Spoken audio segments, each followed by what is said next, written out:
Hello, everybody, and welcome back to Red Eagle Politics. I'm just joking. This isn't Red Eagle Politics, but I actually watch his show. I like it quite a bit. There's a couple political podcast YouTube shows that I really like. One of them is by a guy called Depressed Ginger, who I know a fair bit about because I'm a depressed ginger myself. And he had a video where he looked ahead to the 2030 apportionment forecast, where the estimated loss and gain in various states and population was going to affect the Electoral College, which I found very interesting, primarily because every single state that is losing people is, except for Pennsylvania, every single one that is losing people is a Democrat state, and everyone that's gaining one is a Republican state. And I found that fascinating, and I was trying to figure out if there was a video where somebody was going to do it's obviously a ways off, but if someone was going to do a projection about the next 8 to 10 years after this was kind of done. Well, not done, but after this, in a sense, takes place. And there wasn't one out there, and it was actually kind of hard to find a map that I could change the electoral values of. But I decided, you know what? Maybe I should just do a little map, just for no other reason than to see what the map would look like with these changes. Now, this right here is what happened this last election. And as you can see, obviously, the Republicans won. They have their standard states, so to speak. And this is what the map looked like in everyone's mind prior to the election. There were some people that thought Texas was going to go blue. There were some people that thought, Georgia was going to go blue or red or vice versa. But in general, these states, Wisconsin, Michigan, Pennsylvania, North Carolina, Georgia, Nevada, Arizona, they were all in pretty big contention. Nevada had gone Democrat pretty consistently over the past 20 years. Arizona had flipped several times in the last few years or a few decades. Georgia has been red, but it went blue for Biden, which was a fluke. I don't care what anyone says. That was definitely some hardcore, something was going on. North Carolina is pretty reliably Republican, but it's been close. And then these, the blue wall, as they call it, I don't know why. These things were in contention too, and as you can see, once everything is said and done, it's a pretty close race. The Democrats have a slight edge before. They got to win a few things, but so do the Republicans. So basically, the Democrats needed to win 3, and then even if the Republicans swept everything else, then it wouldn't matter. So, and if the Democrats, of course, got Georgia, and then just 2 of those, and maybe Arizona or Nevada, I'm just saying that it was pretty competitive. But then, if we look at the next map, what we do is Texas gains 4, and California loses 4. So instead of 54 and 40, we have 50 and 44. So California loses 4, Texas loses 4. Florida gains 3, Georgia, Tennessee, and North Carolina, these gain 1. So we go from 16, 16, 11, and 33 to 17, 17, 12, and 33. New York loses 3. Rhode Island goes from 4 to 3. Illinois loses 2. That's pretty big. This is a pretty massive population center for a long time, but it's been just gradually losing people for quite a while. I don't know what this was, 20 years ago, but this was at least 20 or above for most of my lifetime. Right now, it's basically on par with Ohio, and so these basically cancel each other out. Minnesota, another one, loses 1. This has been a Democrat stronghold for quite a while. part of the blue wall, probably the strongest part, but it went from 10 to 9. Oregon, another Democrat stronghold, loses 1. And, you know, when a Democrat stronghold, or any stronghold in a sense, loses 1, it's not so much that the Democrats are losing 1 point, it's the Republicans are gaining 1 as well. So it's a net difference of 2.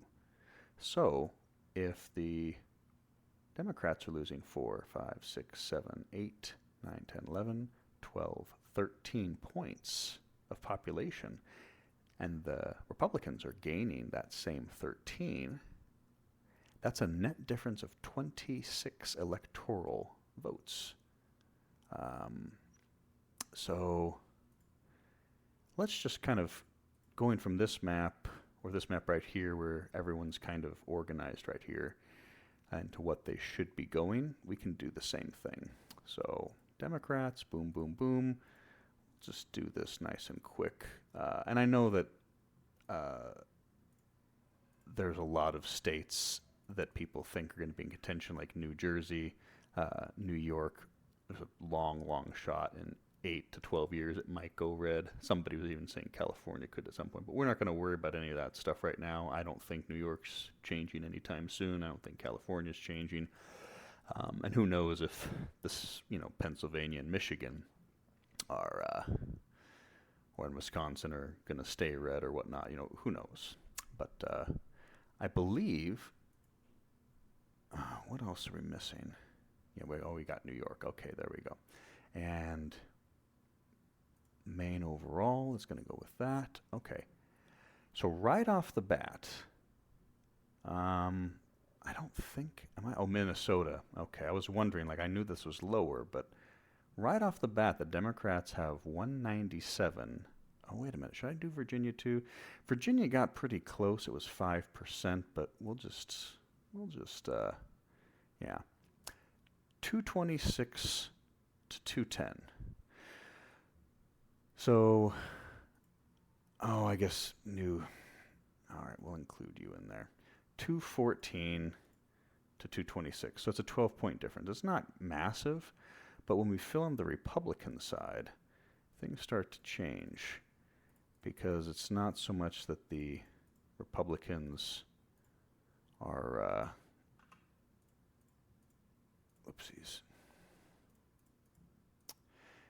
It's not so much that they're winning everything. It's just that the starting position is a lot better. Kentucky, West Virginia, boom, boom, boom.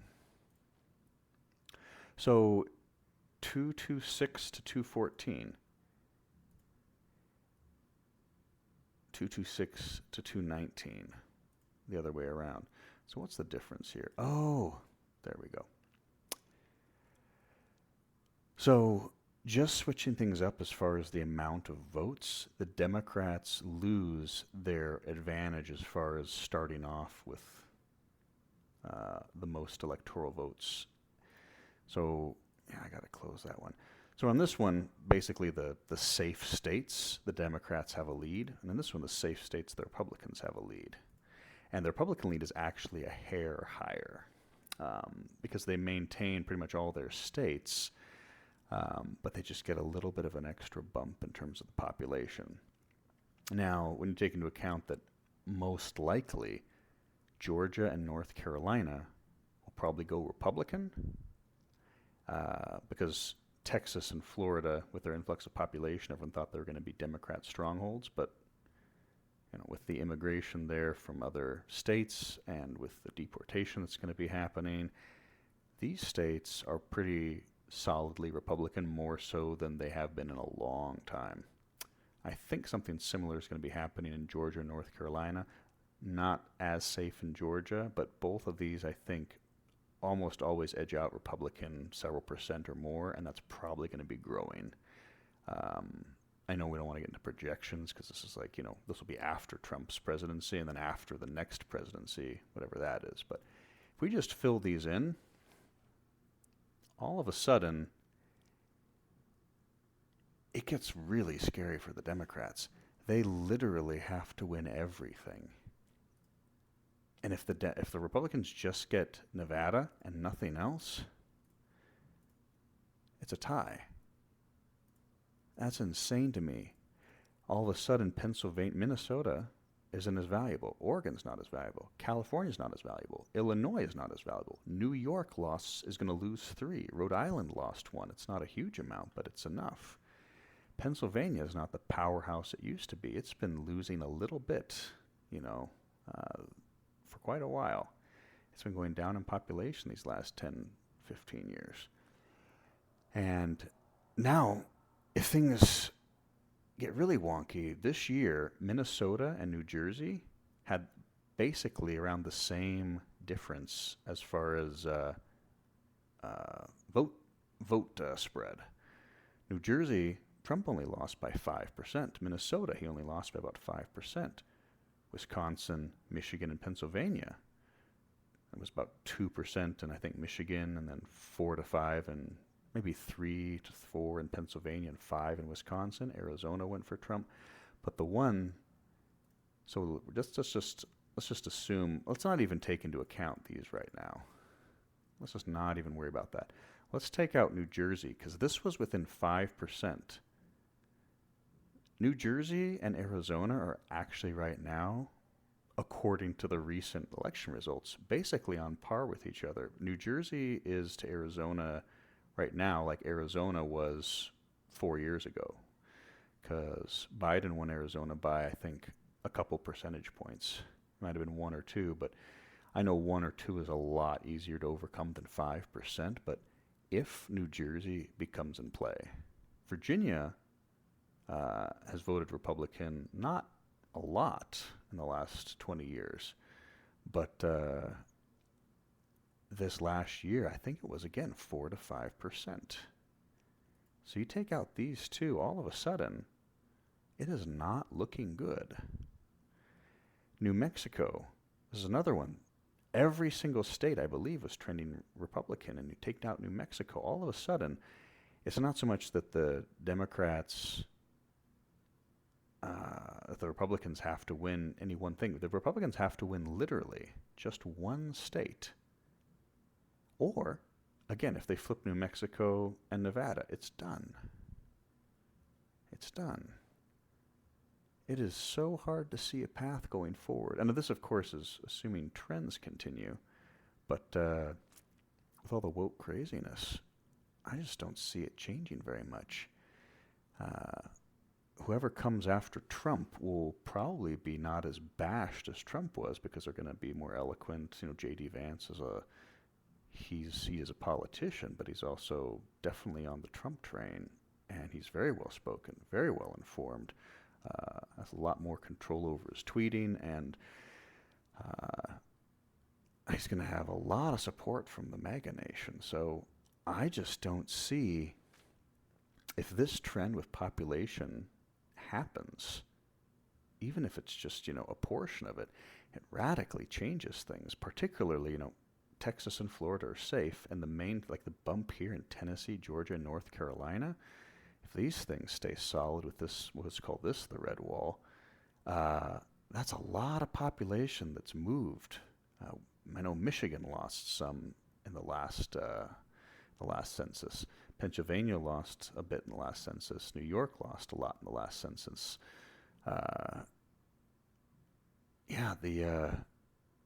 So this trend is kind of continuing, this exodus from the blue states.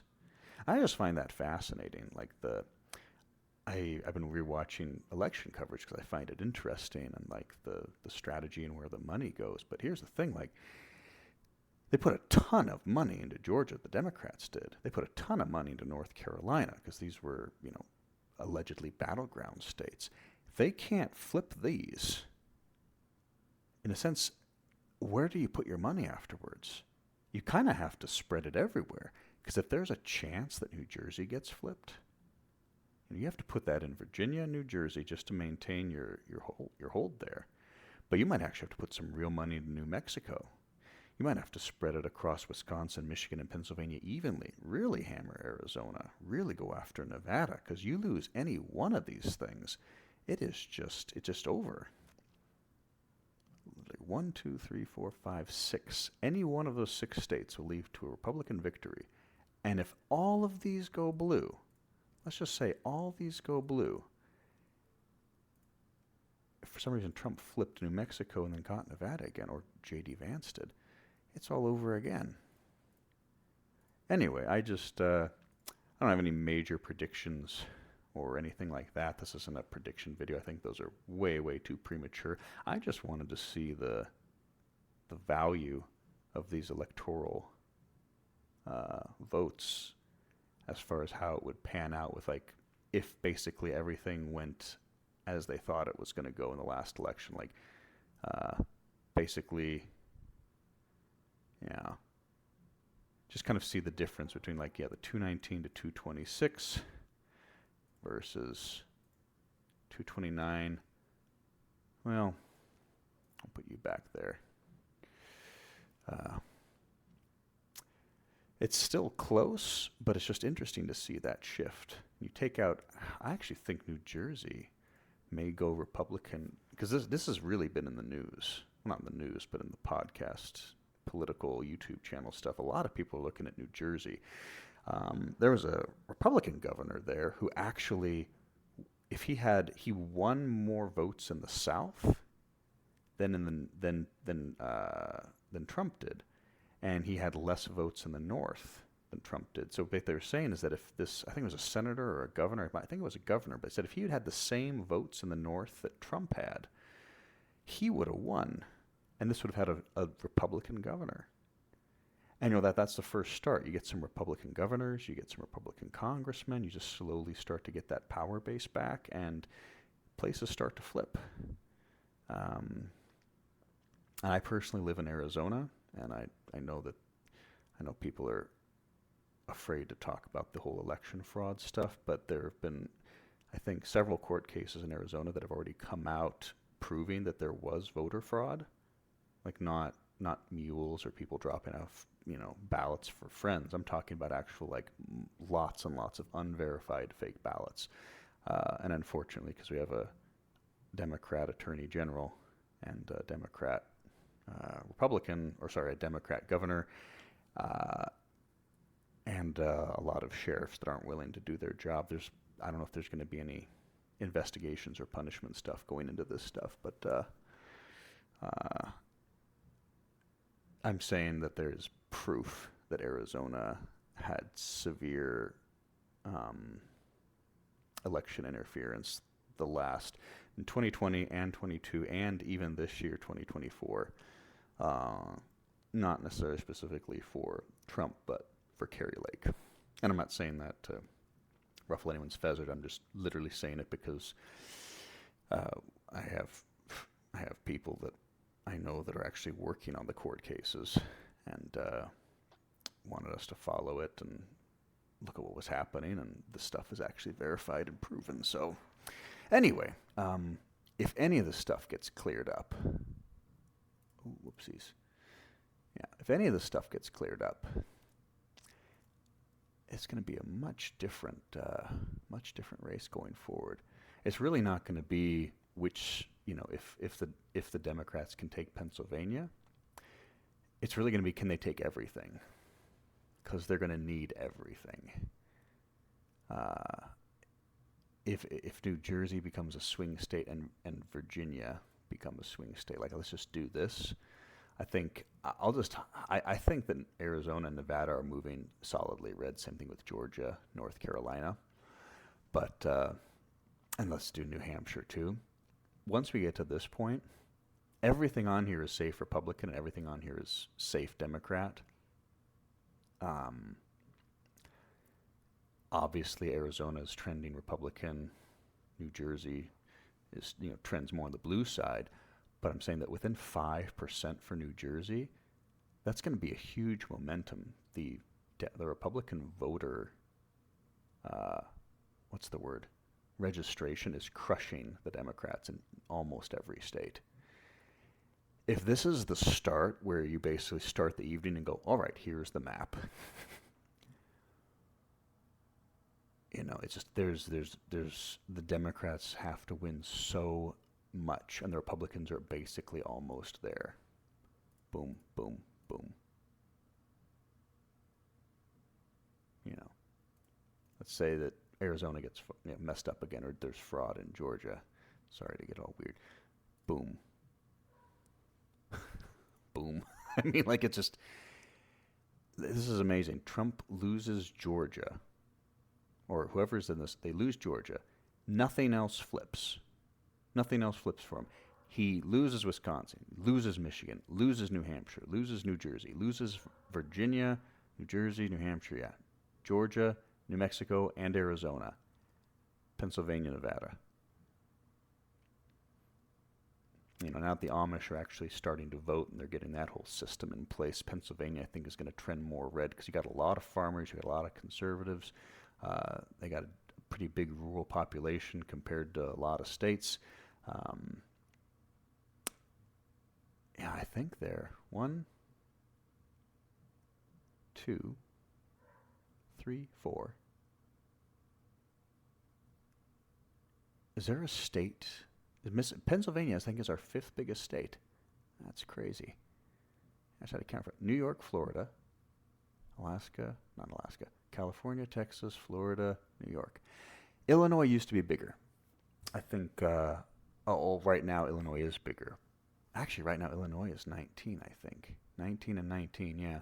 Back in the day, I think Illinois was much bigger, but there had been a slow exodus from Chicago for a while. But yeah, no, I mean, like, it's just, let's say, what if this is the new map? What if, like, let's say that, let's say Georgia becomes a safe state. Say Georgia becomes a safe state. Let's say this becomes our new map. Like Florida was a coin flip for a while. You know, Bush won it. Obama won it. It was really close until about 8 years ago. As when Trump won, when Ron DeSantis won, they won by, like, a couple percentage points in Florida, and then bam, reform. People moved there, and now I think Ron DeSantis won his election by like 2 million. Trump just crushed it in Florida. This is no longer a swing state. Georgia and North Carolina, they oscillate, they go back and forth, but people are, flooding to there. And I think these are going to be safe Republican states. So what happened, and I also think the same is happening for Arizona. Like, what if this right here, what if this is the safe Republican states? And then the rest of these, like, are I don't think Nevada is safe yet. I think it's trending that way, but it's not safe. But what if these are the new swing states, the things that are within 5%? Pennsylvania's has been within 3%. New Jersey is within 5%. Same thing with Virginia, New Jersey, Pennsylvania. New Hampshire was within like 1%. Michigan, Wisconsin, all these things are really close. Like, if this is the safe Republican states, it doesn't matter anymore. Like, that's like it's not about the Republicans flipping any states. It's literally the Democrats have to make headway in one of these. And as people continually exodus California, Oregon, Washington, Minnesota's losing population. New York might lose more. People are fleeing these places. Especially not only if the people that are fleeing because they hate it there and their crime is rampant, but if all the illegal immigrants that were shipped there get deported, even if it's just the violent criminals that were scheduled to vote, I mean, like, you could lose another point here or there, and that'd just be crazy. There may not be a way for the Democrats to win an election unless there's an awful candidate or the Republican Party really messes up and does something stupid. But, I know Michigan lost some population. So did Pennsylvania over the last couple of elections. And that all went down here. So the states that are the swing states are slowly becoming less important. Wisconsin used to be 11. Michigan used to be, I think, 16 or 17. Pennsylvania used to be 20. It's these places are becoming a little bit, and then the small ones, like Idaho, Utah, Montana. Montana used to be 3. Idaho is going to Idaho is 4 now. Utah is 6 now. I'm just saying that in this projection, as the population moves, we might be seeing some pretty serious changes. It's pretty positive, but anyway, I apologize for rambling so much at the end. This is my first video along this line, and I just find it fascinating to look at these projections and see not even what may happen as far as, who's going to run or which party is more likely, this or that, but just if the population changes in enough of a drastic way, the Democrats may not be able to even have a campaign. Like, there'd be no point. They just wouldn't be able to win, even if they won all of the swing states. For the next 15, 20 years, if California loses even more people, if Texas and Florida grow, the South pops up a little bit, these states keep killing their babies and these states don't. I don't know. It's very interesting. But I'm going to pause this, and I probably won't do another one because what's the point? We're a long way away from election, and a lot of people are making these every day. I just hadn't seen one that did this, and so I wanted to do it and take a look at how it was. But yeah, I was going to say Red Eagle out, but I'm not Red Eagle. So, all right. Have a good one, guys, and Merry Christmas.